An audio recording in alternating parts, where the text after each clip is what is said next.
educação e cultura, ciência e tecnologia, políticas públicas, diversidade e território, pesquisa e inovação, rádio e TV IF.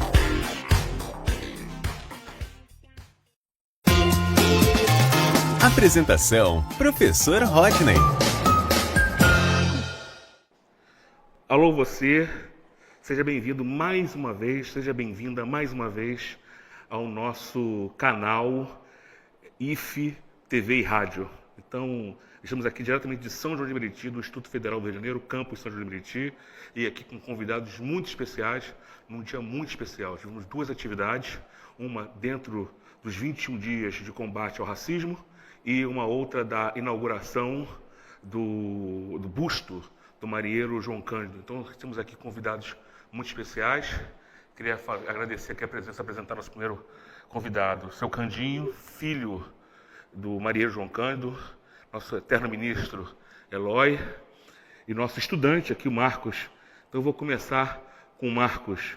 Marcos, o que você achou desse momento do dia de hoje? Como é que se dá um registro? Sintetiza pra gente. Para mim foi uma experiência incrível, inabalável, pois hoje, eu me senti mais uma vez uma pessoa importante, me dando força e incentivo para sempre continuar e nunca deixar fraquejar.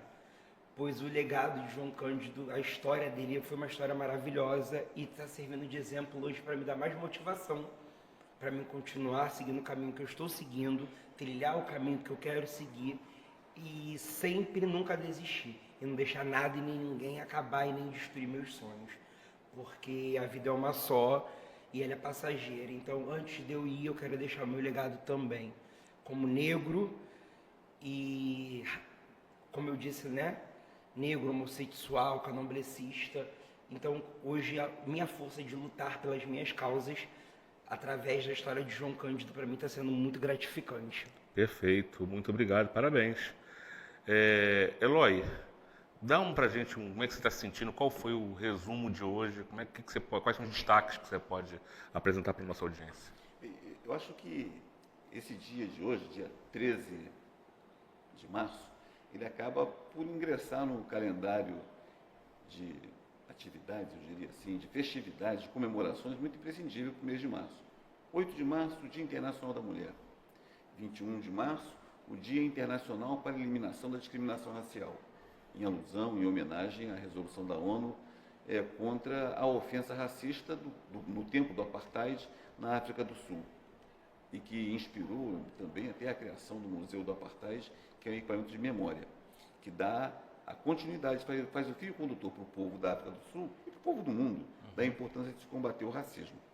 E aqui agora, nesse campus, a gente tem um dia que também se insere nesse calendário de importância do mês de março, que é o dia 13 de março, que é a inauguração desse busto do almirante João Cândido, do gigante João Cândido, desse fantástico homem da história brasileira que pôs fim a uma ofensa, mas para além de pôr fim àquela ofensa infame que era o castigo da chibata, ele hoje é inspiração para a juventude, é inspiração para todas e todos os brasileiros que querem uma sociedade mais justa, mais fraterna e uma sociedade onde todos tenhamos igualdade de oportunidades, possamos ser respeitados. E o Estado brasileiro, acho que a partir dessa data tem que refletir, precisamos dar a dimensão de contar essa história para todos, porque o Estado brasileiro precisa fazer o dever de casa já e rápido, que é indenizar esses 114 anos de ofensa que João Cândido experimentou. E é fácil fazer isso. É preciso fazer isso. E é educativo fazer isso. Sabe para quê, professor Rodney? Para que isso nunca mais ocorra na história do Brasil. Não se pode fazer o que foi feito com o João Cândido. Então, eu estou muito feliz de ter participado, muito obrigado por ter participado desse encontro aqui. Para mim é um encontro histórico e eu vou levar isso para sempre. E vou falar disso em todo lugar que eu estiver. Aqui tem um busto de João Cândido. Perfeito, perfeito. É imperativo ético para nós rendermos essa homenagem, para a nossa comunidade acadêmica e, como eu falei lá embaixo, para que todos passem por essa rua aqui, sabe quem é João Cândido, quem foi João Cândido, qual a história que está sendo contada. Agora, seu Candinho, com o senhor, com a luta que o senhor tem da sua família, com seu pai, o Marinheiro João Cândido, o que o senhor quer contar para a nossa audiência, que o senhor gostaria de compartilhar do que aconteceu hoje e da inauguração do busto em homenagem ao seu pai, o Marinheiro João Cândido? Foi muito gratificante estar aqui com a presença de todos aqui do município, de diversos movimentos. E esse campus aqui que eu não conheci foi inesperado. A minha neta que fez o contato para que eu viesse aqui hoje.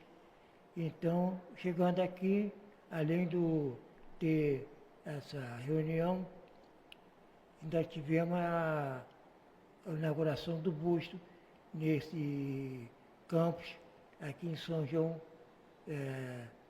referência ao campus federal, né? E aqui no município de São João de Meriti. Também é muito gratificante estar a presença aqui de todos aqui nessa data tão importante para a família. Perfeito. E conte para a nossa audiência ali, Candino, explica como é que era a convivência com seu pai, como é que era o seu pai, como é que essa questão impacta a sua família. Deixa um registro para a gente de como era conviver com o Almirante Negro. Meu pai é uma pessoa muito simples. Ele não fez aquele ato na Marinha em 1910 com intenção de se promover. Ele achava que aquilo era humilhante, um ser humano tirar a camisa para poder ser chibateado por o carrasco que tinha na Marinha. Era 2 carrascos na época que se revezavam. E nessa data já tinha sido, já no castigo já não era 25 chibatadas. Mas a almirantada gostava que foi duplicando, 25 para 50, até chegar a 250 chibatadas.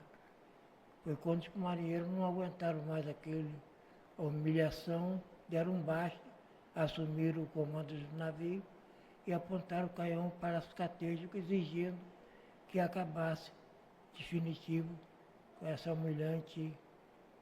Então foi uma parte da história do Brasil que muitos ainda não conhecem, mas com esse movimento todo vai passar a conhecê-lo. Perfeito. E qual mensagem você deixa para as novas gerações? Hoje eu vi vários jovens aqui do Instituto Federal do Rio de Janeiro, campus São João de Meriti. E qual mensagem, deixa mensagem para a nossa audiência, o que você já deixa para nós? Qual mensagem você quer deixar para as novas gerações, seu Candinho? As novas gerações é que tenha outro João Cândido, que não pode ser humilhado, porque nós somos um país escravizado e por isso tem esse problema social, racial também. Tem o problema racial e tem problema também da pessoa entrar no supermercado porque não está mal vestido, ser acompanhado por seguranças, entende? E outros que entram no branco, uma pessoa de pele mais clara. Pode ser um bandido, mas está bem vestido. Então isso é um problema também, racial também. Entendi, perfeito. Marcos, para a gente dar um encaminhando para o final, qual o recado você quer deixar para a sua geração, né? O que você, diante do que você viu hoje, diante aqui da história do Marinheiro João Cândido, que morou aqui no bairro, morou com Coelho da Rocha aqui, né? Somos do Coelho da Rocha também, no mesmo bairro. Herói municipal, herói estadual. Existe uma construção para que ele se torne herói nacional, né? Que entre no panteão de heróis da pátria. Conta pra gente, você que é essa nova geração, como é que você está observando todo esse movimento aqui do campus? Infelizmente, hoje no Brasil, a nova geração hoje em dia procura uma nova forma de querer viver, né? Porque, como todo mundo sabe, a violência no Rio de Janeiro está muito complicada. Então, se os jovens tivessem mais conhecimento histórico, mais sabedoria, mais uma forma de poder tentar desviar esse caminho que tentam trajar eles para a criminalidade, para as coisas ruins, e ter a oportunidade que eu estou tendo de poder hoje estudar numa escola federal, hoje eu poder amanhã ou depois ter um diploma, de poder me sentir certificado, de poder lutar por uma causa como seu Candinho falou, porque é muito complicado, é muito doloroso você entrar no mercado como eu passei quando eu fui comprar o meu telefone, eu e a minha avó, que somos negros, minha avó é uma idosa de 80 anos, que hoje ela supre todas as minhas necessidades, por falta de uma debilitação minha, da gente entrar numa loja e as pessoas olharem pra gente de uma forma diferente e achar que a gente não tem condições de comprar tal coisa. E como eu já vi muita gente de pele caucasiana entrar e furtar, mas eles não são vistos como ladrões. Mas nós, negros, só da gente pisar no ambiente, nós já somos mal olhados. Então eu falo para a juventude hoje em dia, pensem, reflitam, estudem, lutem, vão atrás dos seus sonhos, porque nada acabou. O jogo está apenas começando para todos. E a oportunidade que vocês têm, abracem. Pois a oportunidade, como eu digo, ela bate na porta uma vez e sai correndo. Então conhecimento é tudo. E vivam como se fosse morrer ou amanhã. E aprendam como viver para sempre. Esse é o meu recado que eu dou para a juventude de hoje. Perfeito. Nosso ministro, eterno ministro, nosso eterno presidente da Fundação Cultural Palmares, Eloy, qual o recado final você deixa aqui para a nossa audiência?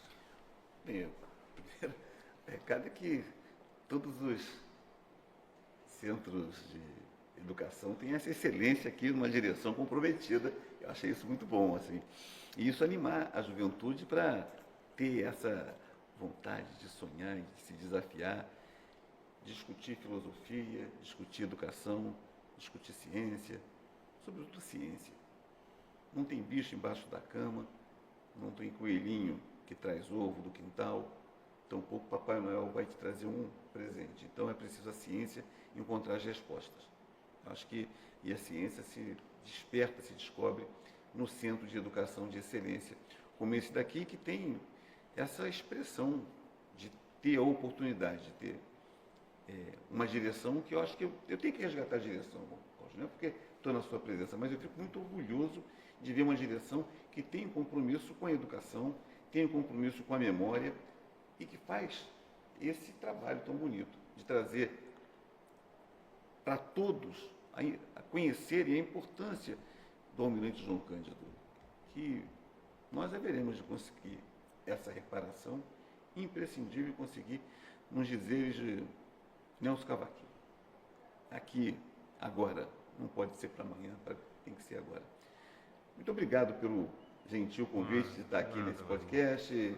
Estou sempre disposto a tudo que for possível e necessário para poder apoiar essas iniciativas da educação, da memória. Resgatar a memória é imprescindível. Um povo sem memória, ele não tem a condição de ter um presente e ter perspectiva para construir o futuro. E isso está se construindo aqui. Perfeito. Acho que quando o presidente Lula, claro, a rede tem mais de 110 anos, mas quando o presidente Lula, na gestão do então ministro da Educação, Fernando Haddad, foi ministro junto comigo. Haddad foi ministro junto contigo, exatamente, importante lembrar disso, cria lá os institutos federais, né? Eu acho que da descentralização dos centros urbanos, uma política de educação profissional e tecnológica, eu penso que ele justamente leva para comunidades pobres, como São João de Meriti, uma cidade que tem 440 mil habitantes, 330 mil eleitores, elege aí 3, 4 deputados estaduais, 1, 2 federais, e que tem sua força, que tem sua beleza, que precisa de uma mudança, de uma transformação. Então, acho que o presidente, quando ele descentraliza e anunciou essa semana a criação de mais 100 institutos, penso que é justamente para pulverizar no país como um todo, para fazer com que essa ideia de transformação ela comece a engendrar no Brasil profundo. E aí sim nós podemos emergir como uma nação competitiva. Nós somos competitivos, mas ainda mais competitivos. E o nosso trabalho aqui não é só meu, é de uma equipe inteira, de professores, técnicos administrativos, estudantes, que estão aqui enfrentando todos os desafios no seu dia a dia para construir uma educação pública, gratuita, laica, socialmente referenciada, de qualidade, antirracista, né, antissexista, porque pensando numa cidade conservadora, né, uma cidade absolutamente conservadora, São João de Meriti é uma cidade absolutamente conservadora. Então a gente pensa uma onda conservadora uma onda. que está varrendo assim, chegando no mundo, mas ela vai passar porque não há como. O futuro, inexoravelmente, o futuro não pode ser conservador, porque se o futuro, se as sociedades não forem boas para todos, elas não serão boas para ninguém. Porque ninguém vai poder ter uma sociedade para ser feliz como se alguém está infeliz. Isso vai ser terrível. E te interrompi, mas isso é partilhar. Essa questão da educação é tão importante. Vocês vejam, a China era um país feudal até a década de 1940. Todo o trabalho foi feito na década de 60. Acho que a Revolução Cultural ela ganha uma dimensão tão fantástica. E qual era o papel, a coisa mais importante da Revolução Cultural? Era tirar o país do analfabetismo. Todo mundo na escola, todo mundo lendo. O resumo da ópera é que a potência mundial, que hoje incomoda todos os mercados, com tecnologia, ciência, cultura, educação, e a educação foi o ponto principal dessa virada, dessa guinada da história que a China deu. Então, e aqui, essa construção assim, essas 100 unidades que estão apontadas, e será um período integral essas 100 unidades, com tudo? Então, nossos cursos são cursos técnicos integrados. Tá. Né? Existe agora um programa que o presidente implantou, que é o Pé de Meia, que é um programa importante, porque o aluno recebe nos cursos integrais um depósito que fica ali. A gente, inclusive, está num processo agora, no campus, de construir cursos integrados, porque nossos cursos, de migrar de alguns dos nossos cursos de concomitante, subsequente para integrado, de forma a garantir ainda mais uma educação de qualidade para os nossos jovens aqui em São João de Meriti, na Baixada Fluminense. Nós recebemos alunos aqui de Belfor Roxo, recebemos alunos de São João, de Duque de Caxias, de Nilópolis, de Mesquita, da Zona Norte do Rio, de Costa Barros, de Barros Filho, Nossa. da Penha, do Complexo Alemão, então, de Irajá, que está aqui do lado, né? Então, Pavuna. Então, a extrema zona norte do Rio, né, tão necessitada e carente, a Cari. Então, são comunidades que a gente atende aqui em São João de Meriti, porque isso é do lado da Dutra, sai aqui fácil.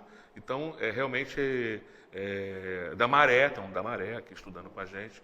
Então, assim, é um processo que a gente faz cumprir seu papel de uma escola pública de excelência, que leva seus cursos aqui de uma maneira, com todas as dificuldades, mas apresentando uma perspectiva de construção de vanguarda com a sua equipe. Então, realmente, todos estão bastante comprometidos com essa perspectiva de melhoria, sempre a perspectiva de melhoria do processo educacional, da educação que a gente produz aqui, que a gente desenvolve aqui no Instituto Federal, no campus São João de Meriti do Instituto Federal.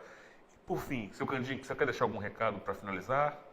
Quer falar um pouco o que você quer deixar para encerrar esse bate-papo? Encerrar com o senhor.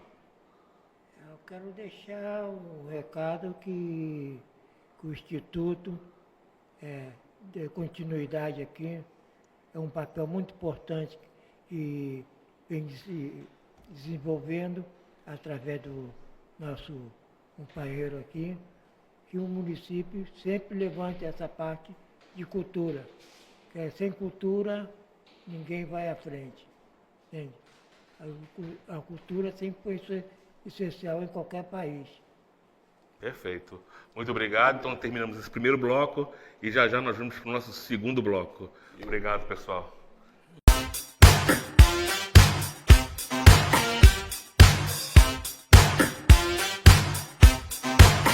Educação e cultura.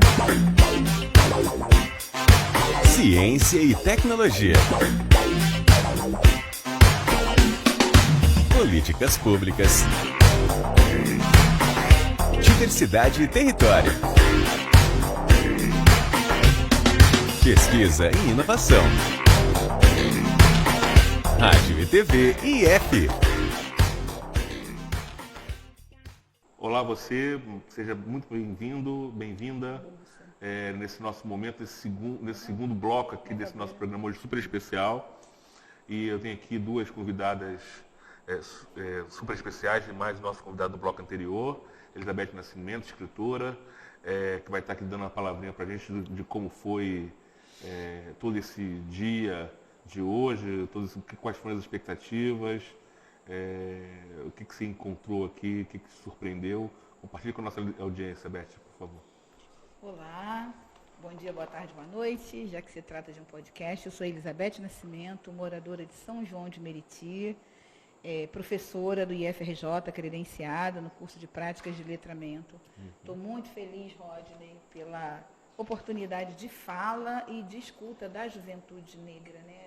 Da juventude. Isso me surpreendeu profundamente. Primeiro porque, assim, nesses anos todos de magistério, todos os níveis, né, alfabetizando, passando por todas as séries, todos os segmentos da educação básica, superior, mestrado, pós-graduação, mestrado e doutorado, hoje eu considero que só afetando o sujeito, só afetando os estudantes, né, e a gente afeta pelo afeto. E eu acho que isso aconteceu aqui hoje, sabe? A universidade, o IFRJ, com o acolhimento que você fez, Rodney, eu considero muito importante, né? A gente conseguir fazer esse elo, essa conexão com a juventude. Isso às vezes parece quase que intransponível, a gente afetar a juventude para que o nosso legado e o legado de quem veio antes de nós, de fato, possa reverberar nesse imaginário futuro, né? Para mundos futuros, sem práticas de racismo.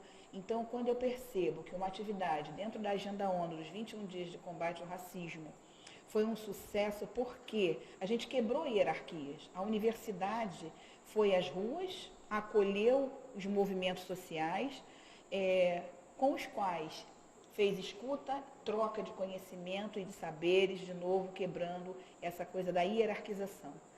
E aí eu percebo que os estudantes, eles realmente foram afetados. Ainda está muito distante nessa parceria, essas mãos dadas, né, seu Candinho, com os mais velhos, com quem tem lá seus 80, 90, 70 anos.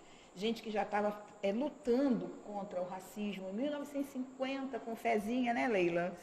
E tudo muito novo. Como eu aprendi, mesmo sendo uma pós-doutoranda, essa capacidade que está muito como semente na infância e na juventude, a capacidade de insubordinação, de criar mundos novos, de romper barreiras, como é que isso fica pulsando dentro de mim, mesmo um corpo entrante na terceira idade, sabe? Isso para mim não tem preço, não está escrito em nenhum livro. Essa troca, essa conexão que foi possível fazer, né, com essa generosidade, inclusive dessa fala generosa do Eloy, em dizer como a gente precisa da juventude, da infância, para passar o legado, para que eles possam produzir e promover práticas antirracistas, dar sequência. Caso contrário, os nossos corpos que estão sob ameaça, né? Corpos pretos, corpos de candomblé, corpos LGBTQI, corpos extraordinários, atípicos, TEAs. Isso não é fácil. Não é fácil a gente, de fato, conseguir estabelecer essa conexão com a juventude, com os mais jovens, com os menos jovens. E assim, para encerrar essa minha primeira fala, professor e escritor fala demais, né? É o seguinte, eu sou apaixonada pelo território. Eu moro, escolhi viver, lutar, trabalhar, fazer práticas ativistas desde a década de 90, do pré-vestibular comunitário para negros e carentes, práticas acadêmicas, inclusive, né, como coordenadora do Laborafro, curadora da ABLA, Aquilombamento Brasileiro de Letras e Artes Pretas e Originárias, e atividade acadêmica. Então, não é fácil essa interseção, é muito trabalhoso, tudo muito trabalhoso, mas isso gera uma amorosidade que eu acho que é um outro ponto positivo aqui, né, Leila? A coisa assim, da troca do afeto, da felicidade de nos encontrarmos, né, corpos que já estão produzindo há muito mais tempo conhecimento, a fala do seu Alípio, passando por uma experiência de insubordinação, eu não tinha nem nascido ainda, sabe? E ele aqui trocando com a gente. A sua fala, seu Candinho, sobre o seu pai, sabe? meus respeitos. Então, esse respeito à ancianidade, o respeito aos mais sábios, aos mais velhos, e ao mesmo tempo, eu ainda não cheguei lá, né, na ancianidade, mas ao mesmo tempo, assim, bater cabeça e reconhecer o legado de quem veio antes e a gente fazer chegar o outro. Isso é muito difícil, Rodney. É papel da universidade, isso não é favor, isso é papel da universidade. Por isso, assim, todo o mérito para as iniciativas de acolhimento do IFRJ, né, de fazer a escuta, talvez até do que não se quer ouvir, mas é necessário, porque a gente envelhece. Assim, essas foram algumas considerações que eu considero super positivas do encontro de hoje. Perfeito. Agora vamos para a Leila Regina, que está aqui, uma ativista de primeira linha na nossa Casa de Cultura. E compartilha com a gente, Leila, qual a sua percepção de hoje? Bacana. Eu acho que tudo isso que aconteceu, na verdade, o Rodney já me apresentou, eu sou a Leila Regina e represento a Casa da Cultura mesmo, nessa ação de valorização da memória de João Cândido e, pessoalmente, também ativista dos direitos humanos, né, do enfrentamento ao racismo, dos direitos das mulheres. Assim, hoje, primeiro, ratificar o que Beth fala, quando diz que a IFRJ cumpriu um papel extremamente relevante nesse processo, quando acolhe. Essa acolhida foi fundamental, porque somos organização social, que sempre faz esse papel de recuperar a memória, de transversalizar os direitos, né, de mobilizar, de articular. Nós fazemos isso. E ter espaços como esse disponível para que a gente possa concluir é fundamental. Então, e também a IFRJ acaba cumprindo um papel social muito importante, que é o da difusão, não só dessa acolhida, mas da difusão da causa, acolher a causa e passar para os seus, entendeu? Ela tem um papel que perpassa pelos professores e chega até os alunos. Ao participarem ali, absorve de alguma maneira todo aquele conteúdo. Então, esse papel pedagógico, né, mobilizador pedagógico interno da IFRJ sustentou bastante o encontro e foi fundamental para a gente ter esse olhar sobre a juventude. Ter um aluno aqui do Instituto, né, participando e se revelando como um ser extremamente discriminado, um ser que é apaixonado pela luta dos direitos, se não era, se apaixonou, porque ele pegou muito conteúdo e falando da sua própria vivência, falando do seu cotidiano, do que é o sentimento da pele, na alma, né, das desigualdades. Ele percebe isso cotidianamente. E ele falou isso com a alma, ali foi interessante. O encontro, como Beth já disse, ele tinha um objetivo assim, de responder a uma provocação da ONU, né? Já tem 7 anos mais ou menos que acontece os 21 dias de ativismo pelo combate ao racismo promovido pela ONU, né? Que é justamente de 1º de março até o dia 21 de março. Eloy falou ali a história do 21 de março, né? Que aconteceu lá na África do Sul. E os 21 dias exatamente provoca os estados, os municípios, os territórios a refletirem sobre o seu papel na promoção da política de combate ao racismo, mas também as organizações de enfrentarem isso mais mobilizadas, mais articuladas. Então, primeiramente, foi atender isso. Depois dizer que escolher João Cândido como símbolo dessa ação nossa também não foi aleatório, foi uma coisa mesmo de pensar a relevância de João Cândido para os direitos humanos e para o combate ao racismo, como foi frisado muitas vezes ali nesse encontro sem trens, né? João Cândido teve essa relevância e ele, mais do que apenas fazer palestra, ele não fez isso, ele provocou, foi um homem negro que desafiou a maior estrutura de guerra que o Brasil tinha, que é a Marinha. Entendeu? Ele se colocou de frente a esse gigante que ainda maltratava os corpos negros. Né? Então, assim, não é pouca coisa. Né? Ele, na verdade, ele não fez palestra, não fez debate, não escreveu nada, mas ele articulou os marinheiros, só tinha marinheiros, articulou os marinheiros, todos pretos, né? E falou dos direitos e fez a movimentação da revolta para acabar com os castigos, para acabar com a fome, para acabar com o desprezo, para acabar com a desigualdade, para gerar oportunidade. Então, foi extremamente grande hoje a gente encontrar, por exemplo, várias organizações aqui da sociedade civil. Você tinha o MNU, você tinha o Concausa, você tinha o Coletivo Margarida, você tinha a Casa da Cultura, você tinha várias organizações que se juntaram para refletir o importante papel de João Cândido. O Conselho Tutelar, gente, o Conselho Tutelar teve assim, um papel fundamental nesse debate, propondo medidas educativas, inclusive.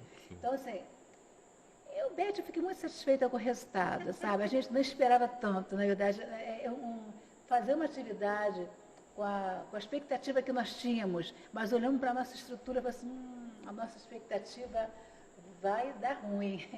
Entretanto, assim, essa coisa nunca é aleatória, né? As pessoas se juntaram, Rosner cedeu espaço, as pessoas foram mobilizadas, São Candinho conseguiu aparecer, o Eloy trouxe um bom debate. E Júlio, né? Doutor Júlio mandou um áudio assim, fantástico, seu Alípio, Riva, Ercília, todo mundo ali cooperou bem. E eu acho que a gente agora tem que usar essa força do que a gente construiu aqui para produzir mais. Perfeito. Dali eu já sei que já saiu encontros, que vai dar encontro de literatura, uma coletânea, vai dar encontro de Júlio. Então, assim, vai ter outras coisas que a gente precisa estar alimentando, se quiser ter algum nível de vitória, e trazer João Cândido para o panteão dos heróis nacional. É isso que a gente vai fazer agora, e isso vai ajudar muito. Acho que eu falei também demais, eu nem sei. Perfeito. Seu Candinho, fala pra gente como é que foi a experiência da Marquês de Sapucaí esse ano. Porque seu pai foi o grande homenageado da Escola de Samba Palácio do Tuiuti. Como é que foi o senhor estar na avenida, na Marquês de Sapucaí? É um movimento muito... Está ali na volta aquelas pessoas todas assistindo. Aquilo vai para mais de 150 países, né? É a nossa maior, depois da futebol, o samba. Então foi muito gratificante a escola do Tuiuti ter homenageado o meu pai. E eu, como filho, estar lá representando. É uma emoção enorme. Perfeito. Uma emoção enorme. Imagina. 1h08 ali, naquele navio, balanceando lá. Uhum. Qual a sua idade, seu Candinho? Fala para nós hoje. 85 anos. 85 anos, foi lá no navio, na Marquês de Sapucaí, cruzando 1h08. Tá certo. Teve ainda, como dizia o mestre Didi, treino é treino, jogo é jogo. Tá certo. Teve o treino também antes, né? Teve treino antes, claro. 2 vezes, Uhum. no ensaio. Perfeito. Em São Cristóvão, primeiro lá na Marquês, segundo em São Cristóvão. Lá na quadra da escola de samba. No chão. No chão da quadra, tá certo. A gente vai agora fazer a rodada final, já de encerramento desse bloco. Eu vou pedir às nossas convidadas para que façam uma pergunta para o nosso outro convidado, seu Candinho. Vocês reservem aí uma perguntinha para eles, já que vocês protagonizaram aí o encontro, o debate de hoje, tiveram um papel fundamental isso só cedeu aqui o espaço para a sociedade civil organizada, mais que a obrigação do Instituto Federal fazer isso. Agora eu queria que vocês agora fizessem uma pergunta para o nosso homenageado aqui, para que fique registrado aqui no nosso Rádio TV IFE, nosso canal aqui de podcast. Beth.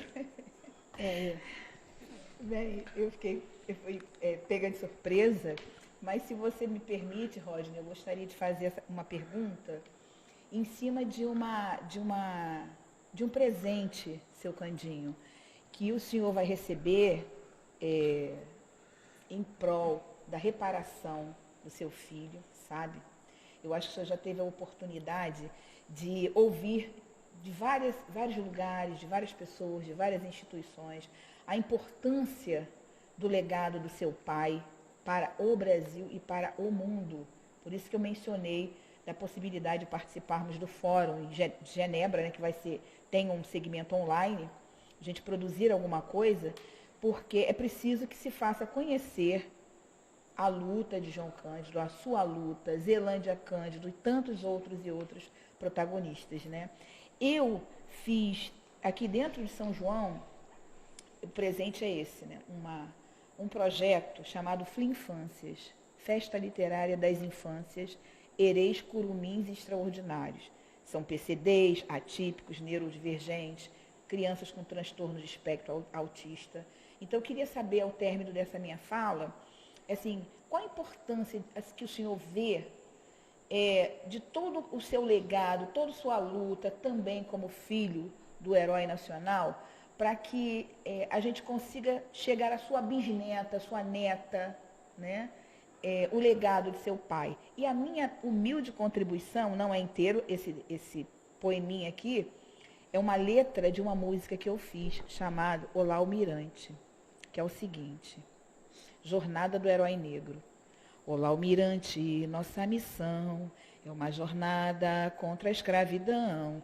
Na Ilha das Cobras ele venceu o monstro eugênico, o caos e o mal. Me diz aí se você sabe navegar, navios e fragatas com a chibata acabar. Me diz aí se você sabe navegar, navios e fragatas com a chibata acabar. Adeus, Marujo, nossa missão é uma jornada contra a colonização. Adeus, Marujo, nossa missão é uma jornada contra a colonização. A minha pergunta, depois desse samba, que é enorme, tá? Depois o senhor vai receber. Me diz aí, como a gente pode ensinar a juventude, as infâncias, a navegar navios e fragatas para acabar com o racismo, com a chibata? Qual foi o seu aprendizado nesses anos todos, seu Candinho? Não precisa nem me responder. O que quer que o senhor diga é algo para eu dizer assim, muito obrigada por tudo que o senhor tem feito para reverberar o legado de seu pai. Meu pai foi nasceu no Sul e ele não chegou a ser escravo, mas os pais dele foram os escravos. E 8 anos depois de ele nascer, com 8 anos, que houve a Lei Áurea, que acabou com a escravidão no Brasil.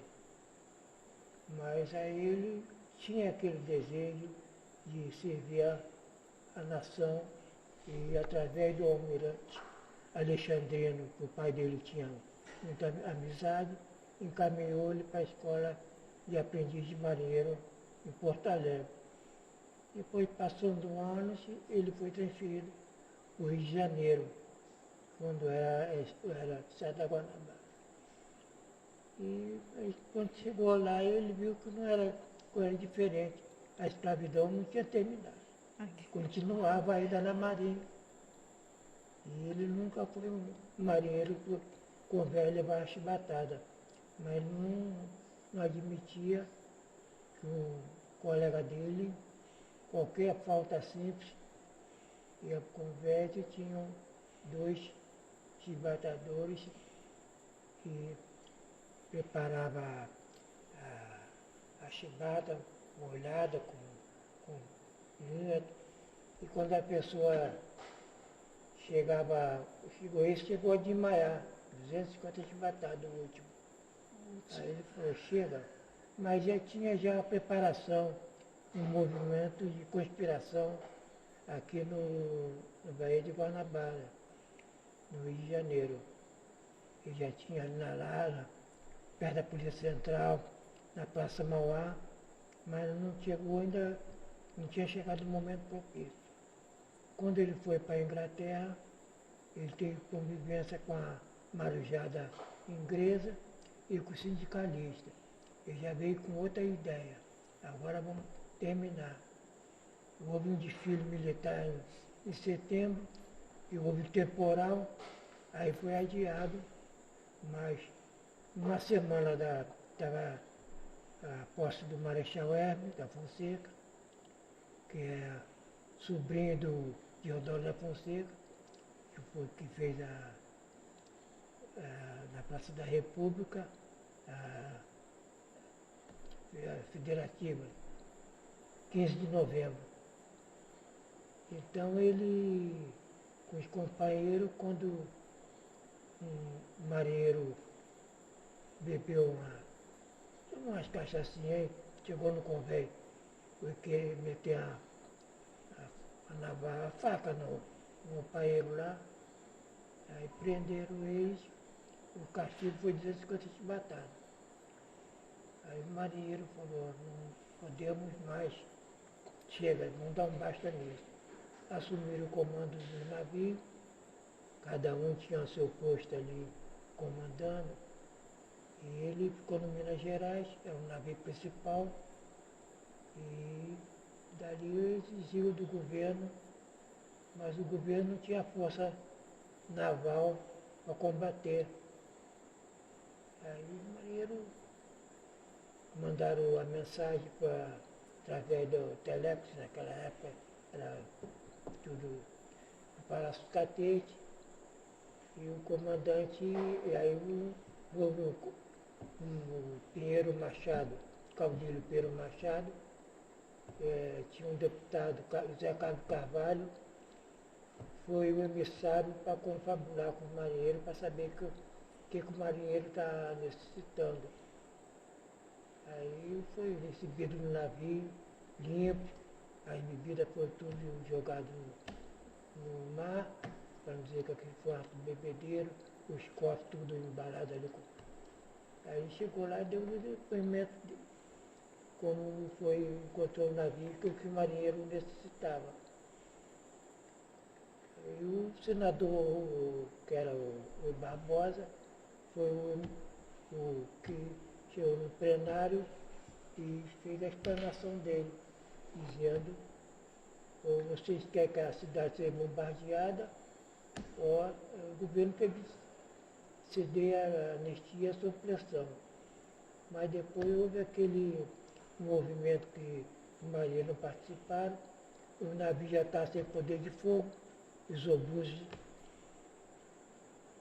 Aí que meu pai tinha levado os navios para Niterói, para a ilha de Mocambê, não tinha mais.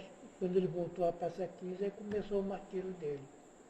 Foi para aquela masmorra com mais 17 companheiros, só escapou ele, o estivador Lira, os demais, quando abriu a prisão, já tinha estado de decomposição, e pedia água, jogava cal, o cal penetrava no pulmão.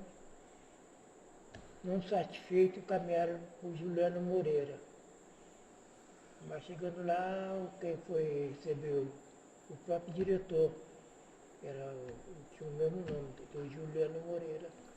Aí conversa vai, conversa vem, e aí Juliano Moreira, depois, até à noite, mandaram ele para o teatro, reservado, ele saía do hospício, fez o teste, não tinha nada de louco. Meu Deus, que maravilha! Ele não tinha nada de... Constatou que não tinha loucura nenhuma, só teve aquele delírio de ver os companheiros ser naquela situação.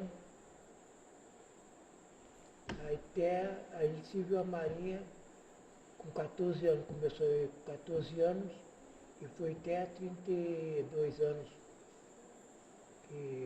Quando ele, por mais 2 anos, só em dezembro de 1912, que aquela irmandade do Rosário, na Rua do Rosário, Evaristo de Moraes e Carlos Monteiro, foram os advogados que não cobraram direito pelo serviço, ligado a esse movimento da escravidão. Ele foi absolvido. Seu Candinho, que memória! Eu estou assim encantada com essa. A Marinha não teve preservar o navio, venderam o navio como sucata. Ele com um jornalista, o Ribeiro, também gaúcho, foi com um caiaque lá onde o navio se encontrava e deu um beijo no casco do navio. Isso. Essa história é registrada. Sim. Muito Assim legal. como a história do Juliano Moreira também, que ele, na verdade, ele não tinha autorização para libertar o Dom Cândido, né? E ele acabou... Agora, olha ele só, acabou eu indo não contra a sabia maré. dessa história. Nesse próximo livro, que é um HQ, um livro de história em quadrinhos, há um encontro na história, né? A história inventada, do João Cândido, Lima Barreto e o Bispo do Rosário. Todos três viveram a experiência manicomial, uma experiência dentro do manicômio, também como uma estratégia de racismo institucional. E é Juliano Moreira que faz a intervenção pelos três. O presidente da BI, Muito Só bacana. pode eu ser. trabalhei na Associação Brasileira de Imprensa, Alexandre José Barbosa Lima Sobrinho. Ele, na época, ele era deputado, ele assinou também a documentação para liberar cada um político, né? E ele foi um daqueles também, doutor Barbosa Lima Sobrinho, que tinha um domingo no Jornal do Brasil, ele tinha uma matéria dele. Foi deputado, presidente do Instituto do Açúcar e do Álcool, foi deputado federal por Pernambuco, governador, e ele foi também, participou também do impeachment do Collor. Convivia, já passei por ele, ia na residência dele, pessoa simples, a Maria José, que fez a casa lá na Rua Assunção em Botafogo. Perfeito. Comecei do Herbert Mose. O primeiro presidente que eu cheguei na BI foi Herbert Mose. Quando cheguei na BI, em 53, em 52 tinha passado lá o quê? Monarco da Portela. E o Monarco saiu da BI porque ele, com mais outro funcionário, o Tupinambá, o Tupi, ele estava com um cabo de vassoura, o presidente estava recebendo o presidente dos Estados Unidos. Quando chegou no 7º andar, encontra quem na porta do elevador. Foi funcionário sabendo o cabo de vassoura. Aí o moço, meu bem, aí ele dispensou ele. Mas depois, naquele momento, o funcionário pediu um vale a ele e falou, daqui a 2.000, tá, doutor? Daqui a 15 dias estava lá novamente com ele. Perfeito. Mosquito elétrico, era conhecido como Mosquito elétrico. É, porque ele era todo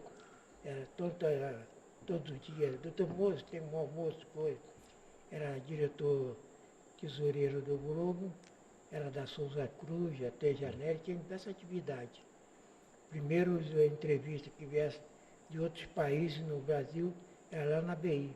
Tem um quadro lá na Sala do Conselho do 7º andar, que tem a assinatura de Túlio Vargas, Toma, Fidel Castro, Perfeito. Então a ABI é uma entidade, Sim, a ABI. entidade mais representativa de hoje. Claro. Infelizmente agora, depois dessa crise que nós temos dessa vacina, né? Da Covid. Da Covid, o país, o Rio agora está vazio. Chega na cidade, é cidade fantasma agora. É verdade. Mas vamos mudar, agora vamos lá. Leila, faz uma pergunta, só uma pergunta para o seu Candinho. Agora é a sua vez. Então, seu Candinho, você é filho de uma pessoa que atravessou a história sendo lembrado, homenageado por muitos segmentos e pessoas. Vários livros foram feitos para João Cândido, vários autores escreveram sobre João Cândido, muitas escolas homenageiam João Cândido, muitos espaços, muitas peças de teatro, muita informação sobre João Cândido. E mesmo assim, a gente tem uma resistência enorme do sistema, porque as escolas não falam adequadamente sobre João Cândido e a Marinha, com seu peso institucional, não deixou até hoje reconhecerem João Cândido como devia ser reconhecido, né? Com as reparações, como herói. E aí o seu Candinho, agora, antes da Dona Zelândia, vem participando de diversos movimentos de reparação da história. E esse movimento de reparação não começa agora. eu citei ali, um dos primeiros que eu conheci foi justamente o Grucon, o que trouxe para São João de Meriti. Mas aí já tinha os Moréus, né, da vida, já tinha lá os jornais, as gazetas que falavam sobre o João Cândido, lá na década de 30, por exemplo, então já tinha muita movimentação. Isso eu venho acompanhando os vários movimentos de reparação, movimentos de valorização de João Cândido. E, infelizmente, você também tem visto que muitos deles sucumbem, né? Muitos avançam, vão até aqui, aí param, e isso já tem muito tempo olhando cada movimentação dessa parar no meio do caminho, né?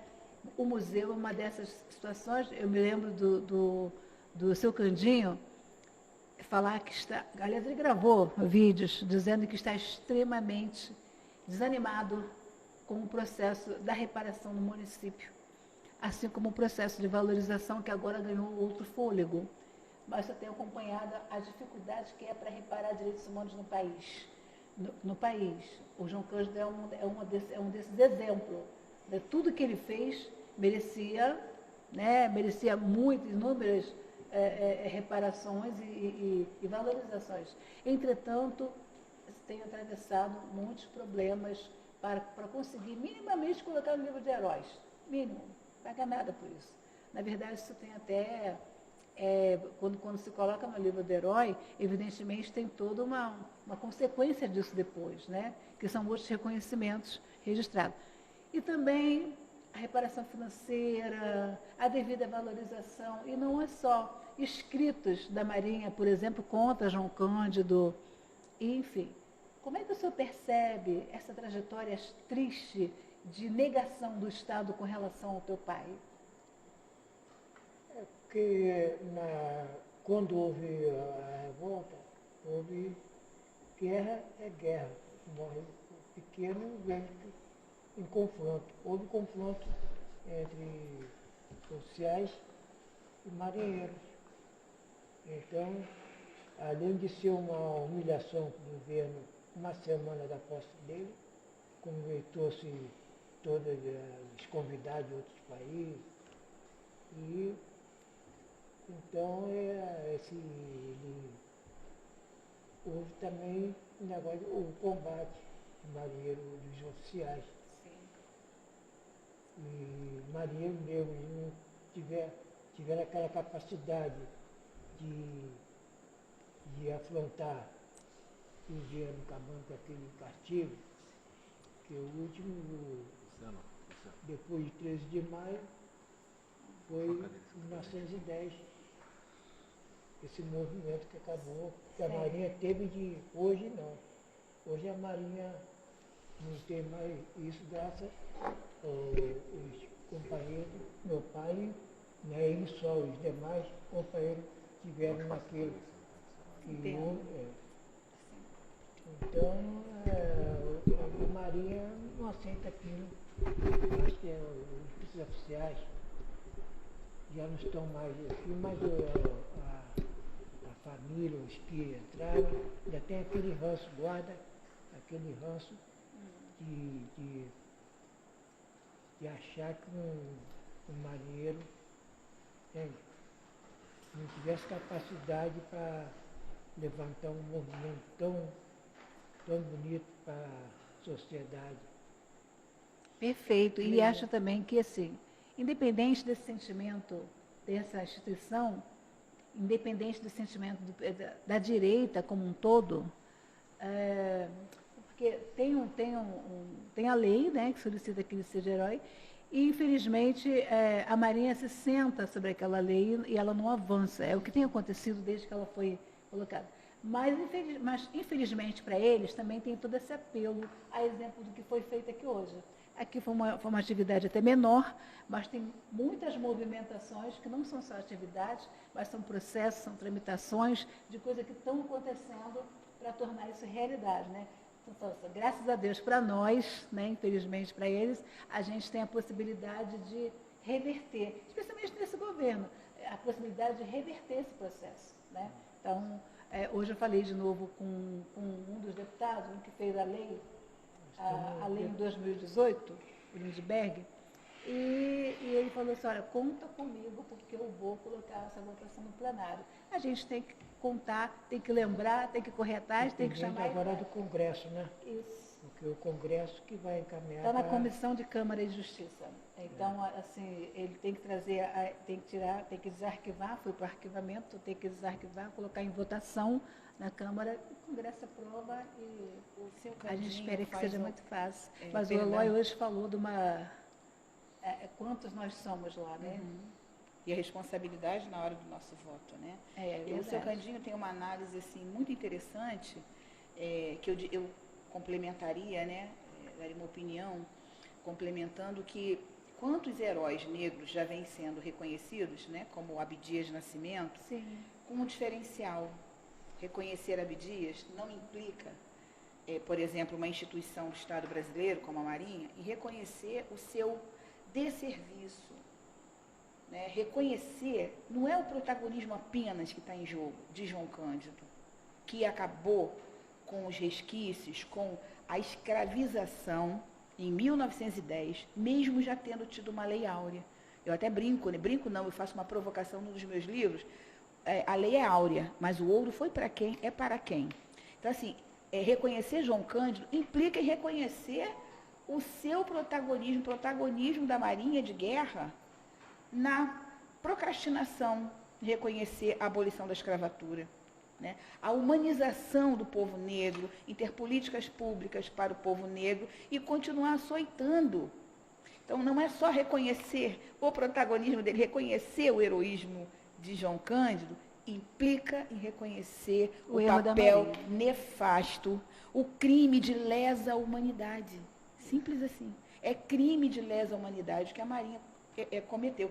Nem sei se já estava vigente essa construção de crime de lesa humanidade, né? Porque eu costumo também fazer essa provocação de que no século XX as nações entre parênteses, desunidas, né, promulgaram a Declaração Universal dos Direitos Humanos, mas os genocídios já estavam sendo dados ali desde o Congo, desde da travessia do Atlântico Negro. Então, reconhecer isso tem que estar muito empretecido, escurecido e à mesa, que reconhecer o protagonismo e o heroísmo de João Cândido, na contramão, na contrapartida, é reconhecer o protagonismo de políticas de abate, de necropolítica dentro do Estado brasileiro, institucionalmente. Vistas grossas, procrastinação, mesmo quando, anos depois, a gente tem a Declaração dos Direitos Humanos, mas muito antes já se tinha autodeterminação do povo preto, do povo negro, né, com Luiz Gama, Esperança Garcia, Carolina Maria e tantos outros,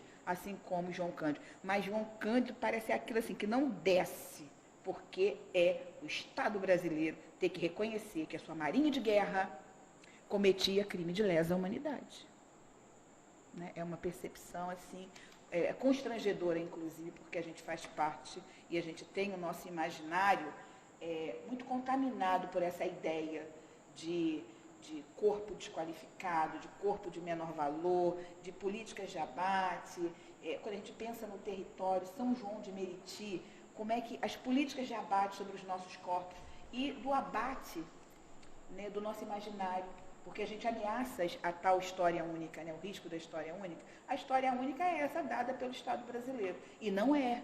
Existem outras que foram contadas, inclusive aqui, né, Leila? Sim. Que eu fiquei encantada com que seu Alípio, Riva, cada um de nós trouxe aqui com a sua contribuição, inclusive do desejo da juventude negra em aprender mais, trocar e fazer conexões com os mais sábios, né, com essa história nossa. Eu não sei se isso já está consenso, se isso é um consenso, né, ou se tem condições de fazer um debate nessa perspectiva do reconhecimento de crime de lesa humanidade cometido. E aí a gente pergunta, será crime de lesa humanidade a negação da memória de reparação por João Cândido? Isso também é? É algo para ser discutido em várias esferas, né? Perfeito. Chegou aqui na nossa roda de conversa, aqui no nosso podcast, o nosso professor de Sociologia, o professor Luciano. Seja bem-vindo, professor. Queria que você pudesse compartilhar com a nossa audiência, né, Quais foram suas impressões? Quais foram suas impressões sobre o evento de hoje, sobre a atividade de hoje? Chega, vamos incomodar mais um pouquinho para cá, para você poder ficar mais à vontade. Chega à vontade, né? Chega para frente aqui e chega mais só pegar. Isso, se acomode aqui e diz um pouquinho o que você entendeu, o que você percebeu, dos seus entendimentos, o que você percebeu aí de hoje da atividade ocorrida aqui no campus São João de Meriti, professor? Em primeiro lugar, estou emocionado de estar na frente de um ícone histórico, né? E o professor Rodney sabe que eu sou uma pessoa que estuda a Guerra do Paraguai, né? E dentro da história militar brasileira, principalmente na Marinha, se deu muito protagonismo ao Tamandaré, né? E ao Almirante Barroso. Mas nós não podemos esquecer, dentro dessa linha histórica, que dentro do contexto da Guerra do Paraguai, dentro da Guerra do Paraguai, quem foi para a Guerra do Paraguai foram os negros e os índios. Contra o Paraguai. Mataram, a guerra, estima-se, né, do historiador Doratioto, né, no livro Maldita Guerra, estima-se entre 500 mil a 600 mil pessoas falecidas, mortas, né, na Tríplice Aliança, sendo que 70% da população paraguaia foi dizimada, né, principalmente masculina. Mas o caso da história militar brasileira é que a Marinha sempre botou nos livros didáticos, isso é uma coisa muito importante, o protagonismo dos almirantes, o almirante Tamandaré e o almirante Barroso. Não nos esqueçamos que foram negros e índios, e isso fez com que o império caísse, né? Porque a partir do momento que você tem negros e índios protagonistas, como que eu faço um exército com pessoas que são cativas? Ou seja, o império ele acaba ruindo e termina esse ciclo no João Cândido, né?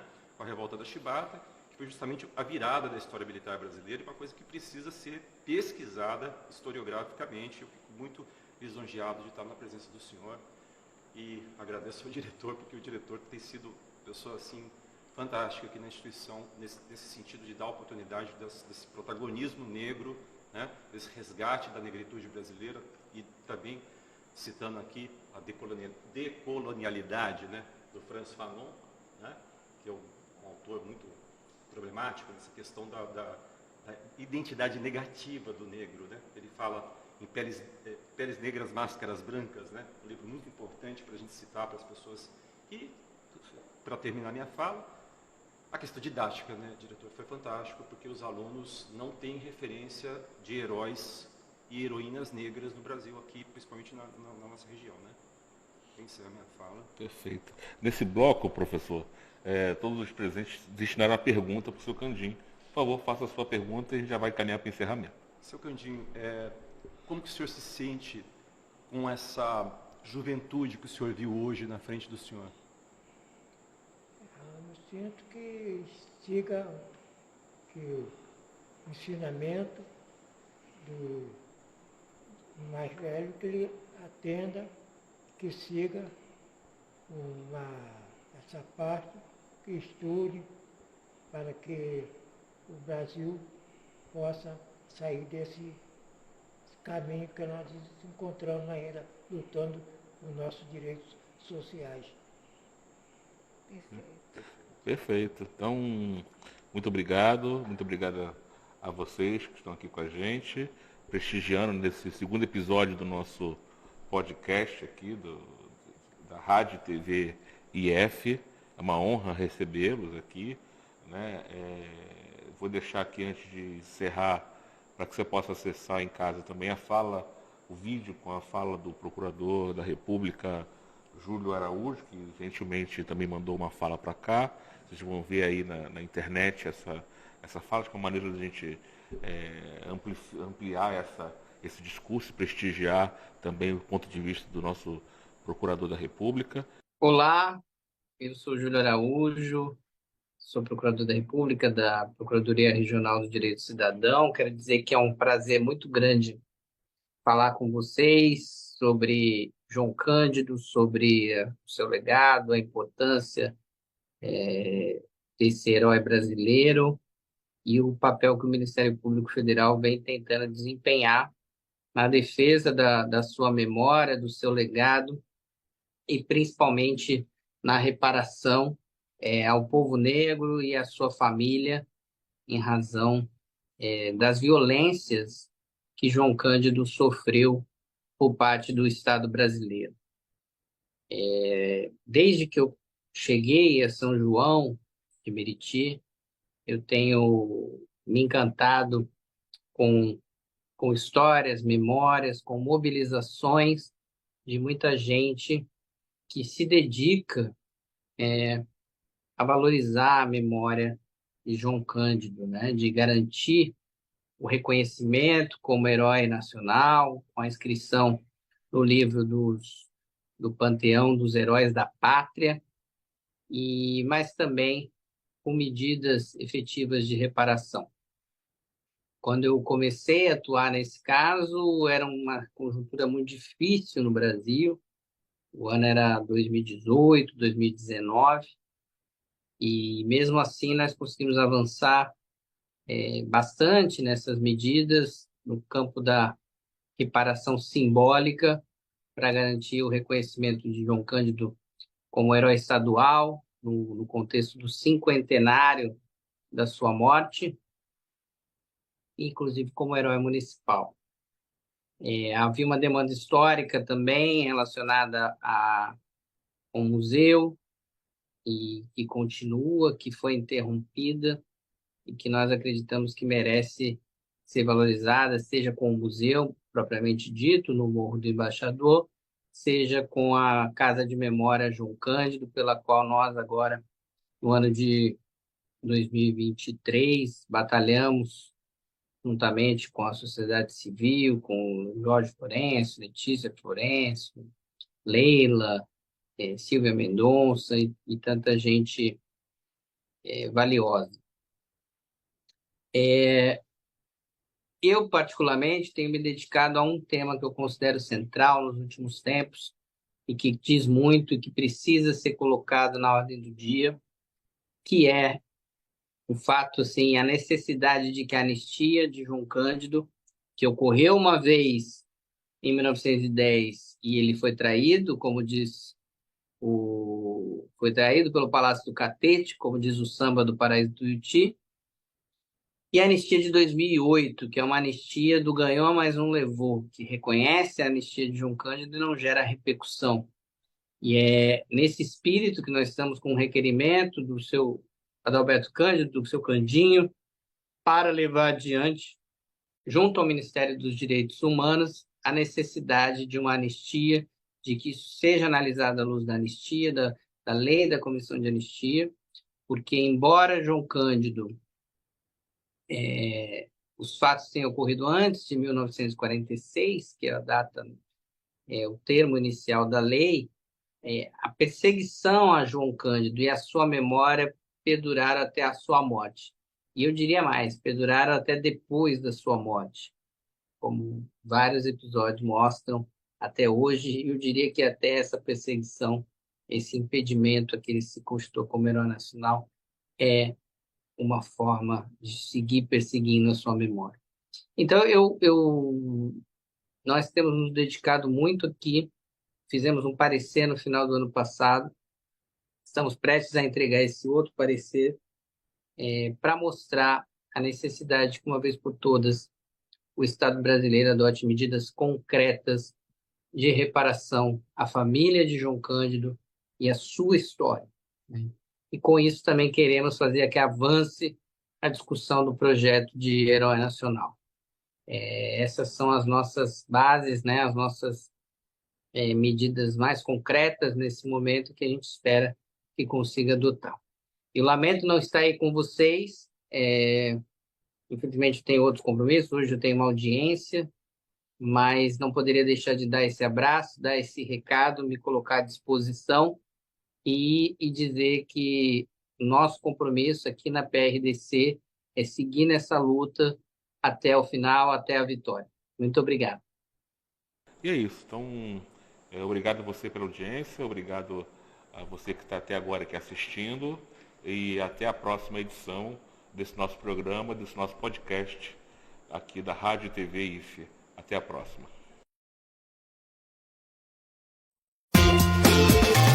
Oferecimento Professor Rodney.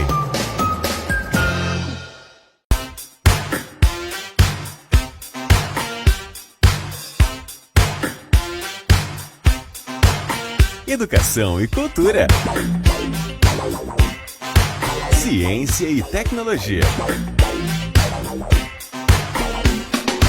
políticas públicas, diversidade e território, pesquisa e inovação, rádio e TV IF.